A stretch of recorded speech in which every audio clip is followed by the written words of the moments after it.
Ka-Dark Side, welcome back. Magandang araw sa inyo. At ang ating topic ngayon ay about sa paano ko ginawa ang aking mga content behind the scenes. At sa video na to, inyong matutunghayan ang mga behind the scenes ko. But before I proceed, pwede paki-comment sa ibaba kung saang bansa kayo at kung ano ang trabaho nyo. Welcome back mga ka-Dark Side. Let's begin! Sa mga clips na to, ipapakita ko sa inyo ang mga transition and edit on how to make a content video. Akala nyo ba madali lang gawin ito? Nako, kung alam nyo lang kung anong nangyari sa likod ng kamera. Gusto ko lang i-share sa inyo kung paano ko pinlano ito. Dito sa part na to, nag-aayos pa ako ng mga ilaw at equipment gaya nito.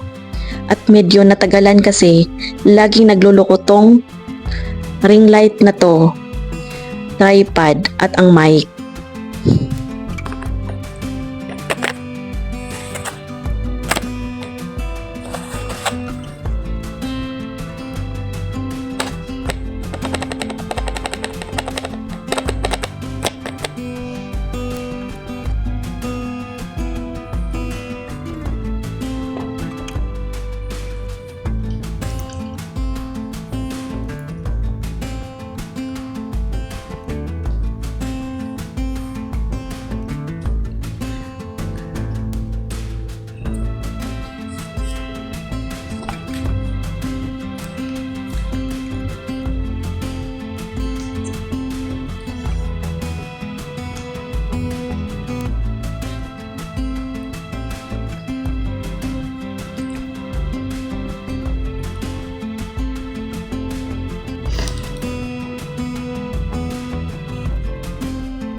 Ang pinakamahirap na part talaga para sa akin, itong sasabihin ko ay nabubulol ako ng 7 beses or 6 na beses, 10 beses.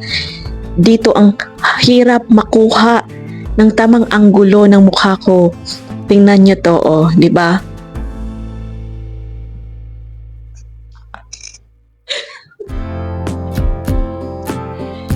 Pero pagkatapos ng ilang oras at maraming kape, syempre, sa wakas, nakuha rin natin ang perfect shot.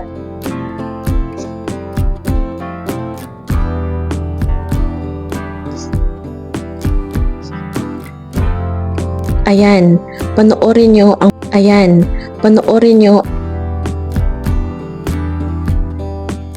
Huwag nyo rin kalimutang i-comment kung ano ang favorite part nyo sa BTS na to.